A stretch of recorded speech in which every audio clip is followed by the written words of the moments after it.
Tell us what's going to happen this year. Tell us what's going to happen, when, where, and give us a little taste of what the 35th season is going to show. All right. Well, we're starting off with a performance that's called Cross Currents. And the person that we're collaborating with is Anthony Brown. Wow. Yeah.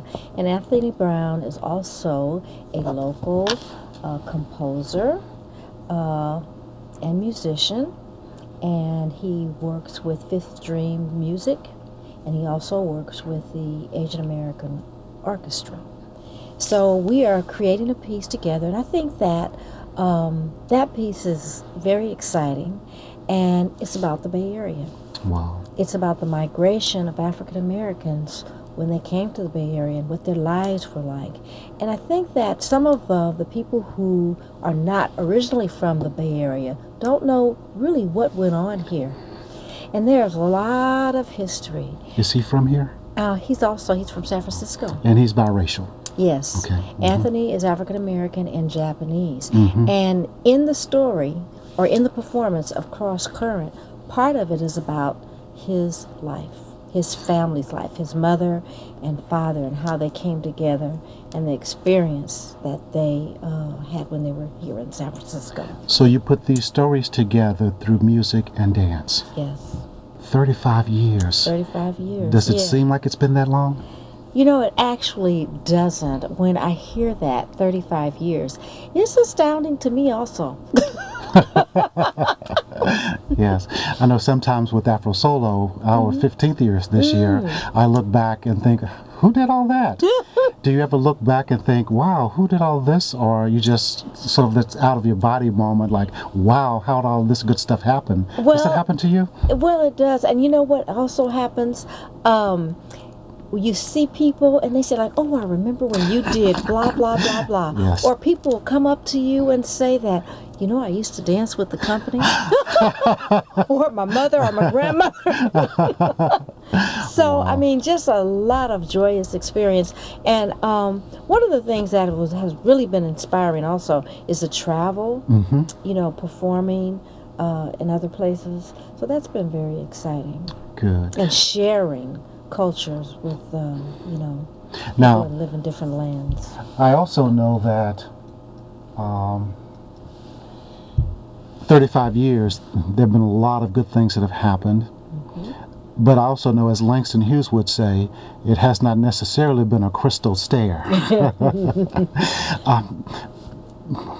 Can you talk about some of the struggles that you've had? And I say that in the sense that there may be some people thinking about starting a company who are in the midst of some struggles of their own, that you might be able to say something that might encourage them. Well, you know, to be perfectly honest with you, we started the company, as I said, it was 3 of us. And early in the company, Ellender married and moved to the East Coast. Shirley married and moved down to Sacramento. And then I had to really, as they would say, go into the closet and say, like, now, do I want to do this alone?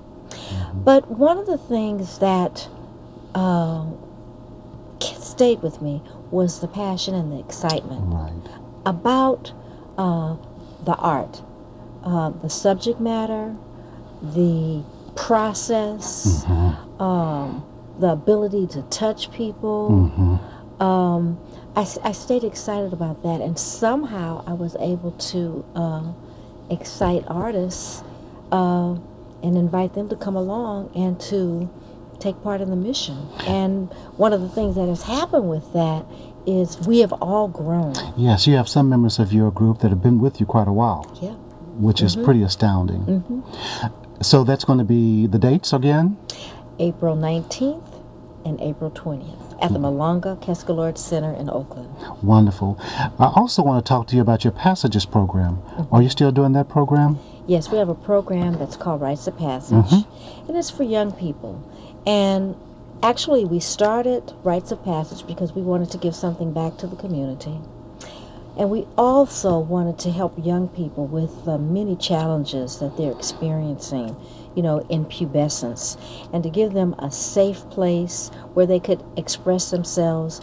And most importantly, we wanted to have a program where we could help students develop self-esteem, because I think that is so important in today's time. Today's time, and in particular in our community, Yes. well, in all communities, but some of the things that are happening in our community, it's particularly gratifying that you're doing that. Thank you. In talking about that, what do you see as being the role of art in African American culture right now? Or you can speak from dance or art in general. Well, one of the things, I think that there are a variety of ways that, dance can be effective. We were just speaking about the Rites of Passage program. One of the ways that I see that is very effective is that it's teaching young people to really learn who they are, to tap into who they are, their spirit, to really learn something about themselves, to be able to express, to be able to create, to be able to work together collectively, like with other teens. It gives them an opportunity to build community. And then when they do it, they are so proud of their accomplishments. Self-esteem. Yeah, they're so proud of their accomplishments. And what I'm really happy to see is that it overlaps into other areas of their lives. Wow. Their grades get better. Their friendships and relationships get better. They just have a better attitude all the way, around. And then I think that dance is also a wonderful tool to break down cultural barriers. Yes. Okay. Because living in California, there are so many different, ethnic groups. And we live in this community, and sometimes we don't know a lot about people. And I think that that's a wonderful way to convey history. Or not even history, just circumstances. Things about, like, the culture. I think that is important for us to know about each other. In terms of the experience you see the youth having in working with you and the effect that you see it having on them, what effect has your art or working with the other people had on you as a person? Well, I think that one of the things that has happened for me in terms of working in dance and sharing the culture, it's made, I think, my heart bigger, my mind bigger, in terms of just being more compassionate, more embracing of everything and all people and what they have to offer, because it takes all of us. And the arts world in general, I think, is and can be more of a microcosm of the world itself. Yes. Wow. Absolutely. And having people like you and Anthony and the dancers that you have showcase that, I think, is pretty significant. We've got about a minute and a half to go. Could you tell me why people should come to this performance? Well, they should come to this performance, first of all, because it's going to be fabulous. Goes without saying. It's going to be a great show. Yes. There's going to be wonderful music. Some of the other musicians are Wayne Wallace. Wow.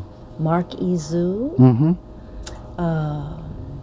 Mr. Holland. I can't think of Mr. Holland's first name. And the dancing is going to be great. The story is great. It's a Bay Area story. Wow. It's about the Bay Area. And it really will end with some lovely photography also. We have some photographs that are going to be shown from some of the families that actually existed here in San Francisco, because people were coming, to be part of the war. Our time is about to come to an end. What I would like to say is thank you so very much for being a part of the show. And I encourage everyone to go out and see Dimensions Dance Theater that takes place at the dates she mentioned. Visit their website, Dimensions Dance Theater. Otherwise, I look forward to seeing you at the next Afro Solo Live. Thank you.